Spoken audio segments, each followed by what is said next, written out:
நம்ம தலைவர் super star Rajinikanth பற்றி இயக்குனர் நெல்சன் வந்து ஜெயிலர் 2 பற்றி ஒரு முக்கியமான ஒரு அப்டேட்டை கொடுத்துருக்காரு. அதாவது ஜெயிலர் 2 பற்றிய எதிர்பார்ப்புகளை வந்து எகிர விட மாட்டேன். நம்ம ஒரு அப்டேட் சொல்ல படம் வெளியாகும் போது நாம் சொன்ன மாதிரி இல்லையே அப்படின்னு நெகட்டிவ் பரப்புறதுக்கு நிறைய பேர் இருக்கிறாங்க.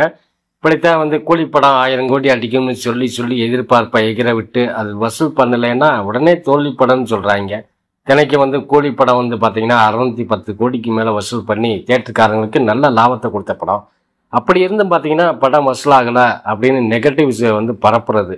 முதல்ல கூலிப்படத்தோட பிஸ்னஸ் எவ்வளவு, ஓடிடி எவ்வளவு, சேட்டலைட் எவ்வளவு அப்படின்னு தெரியாமல் இந்த தற்கொலைங்க வந்து பார்த்தீங்கன்னா ரஜினியோட ஹேட்டர்ஸ்காரங்க வந்து பார்த்தீங்கன்னா வசூலாகலைன்னு கூவிக்கிட்டு இருக்காங்க. அதாவது படம் வந்து இவ்வளோ வசூலாகிருக்கு, 610 கோடி வசூலாகிருக்குன்னு சன் டிவிக்காரன் தான் சொல்ல, மற்றபடி எல்லாமே வந்து ட்ராக்கர்ஸ் எல்லாமே சொல்லிட்டாங்க 610 கோடிக்கு மேலே வசூலாகிருக்குன்னு. இவன் திரும்ப பார்த்தீங்கன்னா கூலிப்படம் தோல்வி வசூலாகலை அப்படி இப்படின்னு கூவிக்கிட்டு கிடக்குறாங்க. எதுக்கு தான் இப்படி கூவுறாங்கன்னே தெரியல.